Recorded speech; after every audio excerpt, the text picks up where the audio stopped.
Dalam nama Bapa dan Putra dan Roh Kudus. Amin.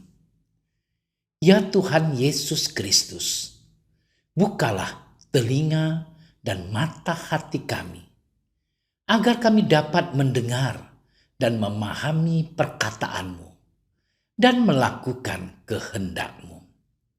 Cerahkan pikiran dan pemahaman kami tentang terang pengetahuan-Mu, sehingga kami tidak hanya mendengarkan sabda-Mu, tetapi juga melaksanakannya.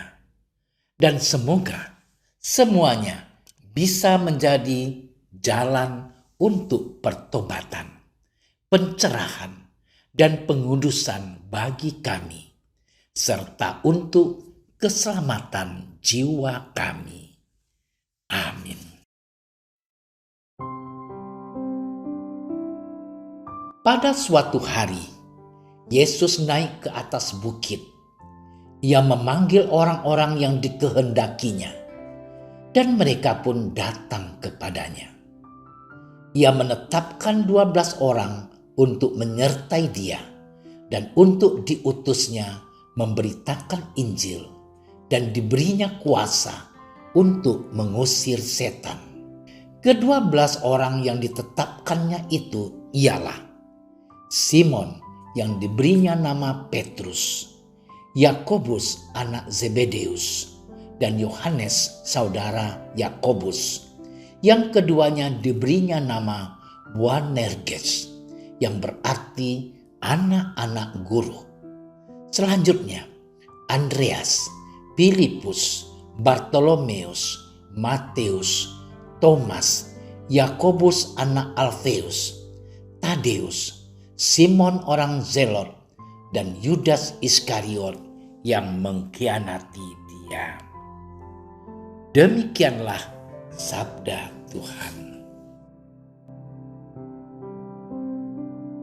Saudara-saudariku yang dicintai Tuhan, setiap orang yang memanggil kita biasanya membutuhkan kita. Memang tak jarang kita temukan orang memanggil hanya sekedar untuk tegur sapa dan basa-basi saja. Ketika kita dipanggil oleh seseorang, tentu kita harus menjalankan atau mengikuti perintah orang yang memanggil kita. Dalam keluarga misalnya, ketika ayah memanggil anaknya, berarti sang ayah membutuhkan si anak untuk melakukan kehendak ayahnya. Ketika di perkantoran, anggota dipanggil oleh manajer perusahaan, maka manajer perusahaan tersebut ingin si anggota untuk melakukan kehendaknya. Begitulah hal lazim yang terjadi ketika kita dipanggil atau memanggil orang lain. Saudara-saudariku yang dicintai Tuhan, dalam bacaan Injil hari ini berkisah tentang Yesus memanggil ke-12 rasul. Dalam perikop ini, Markus menceritakan bahwa Yesus memilih para murid di atas gunung. Selain menunjukkan bahwa betapa resminya peristiwa itu, pemilihan para murid di atas gunung itu juga ingin menunjukkan dengan lain dari Injil, yaitu peristiwa transfigurasi dan sakrat maut Yesus di Gunung Zaitun. Yesus memilih ke-12 rasul itu untuk menyertai dia dan untuk diutusnya memberitakan Injil dan diberinya kuasa untuk mengusir setan. Saudara-saudariku yang dikasihi Tuhan, dalam peristiwa pemilihan ke-12 rasul itu, Yesus memberi masing-masing nama kepada ke-12 rasul itu. Simon diberi nama Petrus, Yakobus anak Zebedeus dan Yohanes saudaranya diberinya nama Boanerges, yang berarti anak-anak guru. Pemberian nama ini mengingatkan kita terhadap peristiwa pemberian nama bumi dan langit dan semua ciptaan. Dalam kitab Kejadian, ketika Allah menyuruh Adam untuk menamai binatang-binatang, Adam mengambil kuasa Allah atas mereka. Diberi nama oleh Yesus berarti dimiliki olehnya dan ada di bawah pengawasannya. Mereka yang diberi nama oleh Yesus akan mengambil bagian dalam kekuasaan Yesus. Saudara-saudariku yang dicintai Tuhan, menjadi murid Yesus berarti menjadi pelajar dan belajar daripadanya. Dengan kata lain, menjadi murid Yesus berarti ada bersama dengannya dan ada untuknya.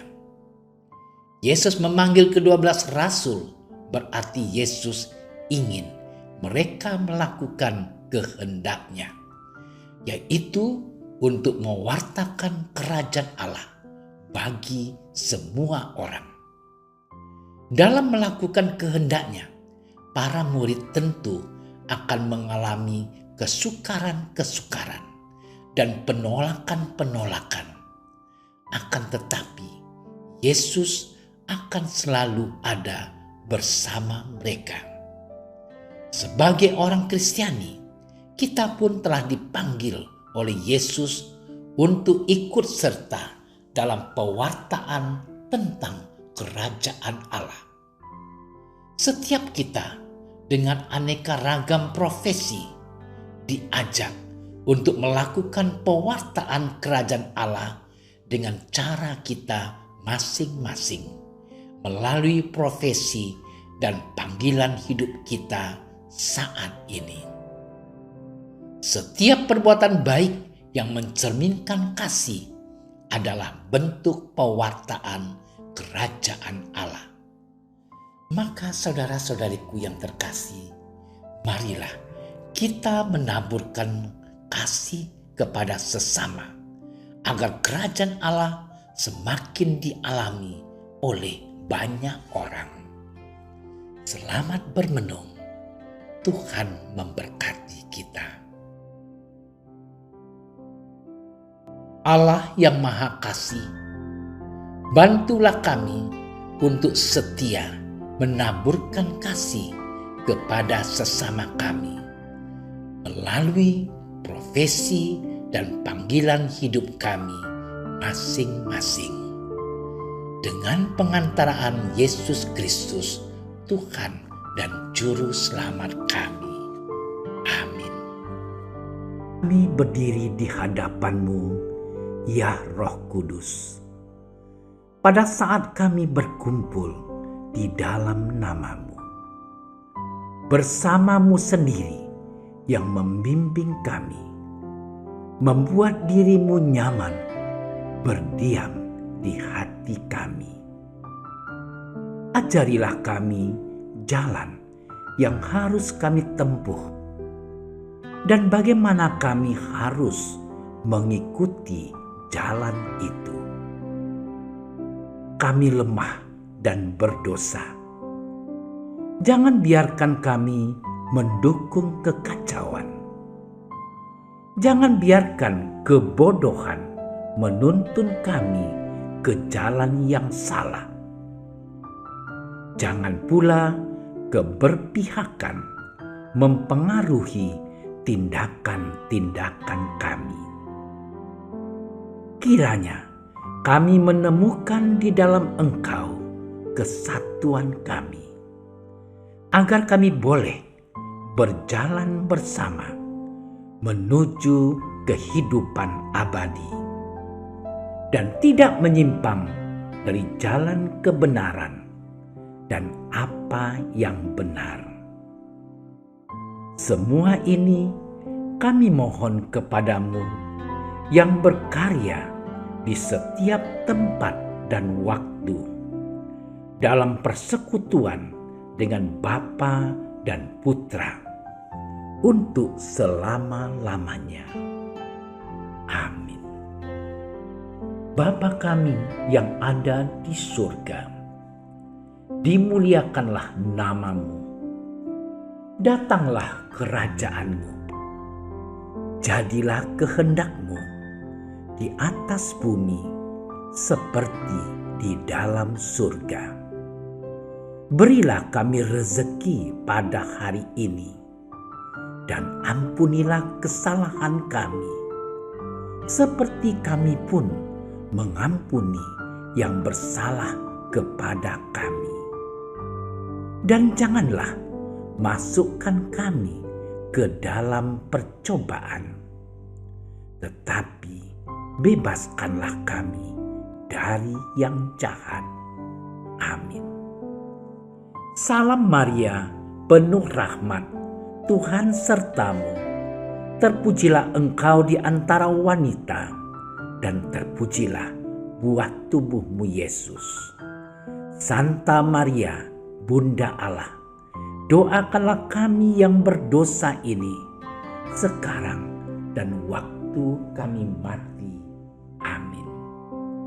Kemuliaan kepada Bapa dan Putra dan Roh Kudus, seperti pada permulaan, sekarang, selalu, dan sepanjang segala masa. Amin. Dalam nama Bapa dan Putra dan Roh Kudus. Amin. Terima kasih sudah menyaksikan renungan hari ini.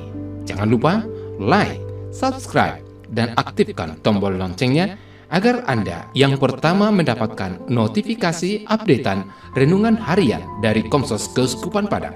Dan bagikan ke sosial media agar saudara-saudara kita dapat mendengarkan dan merenungkan firman Tuhan.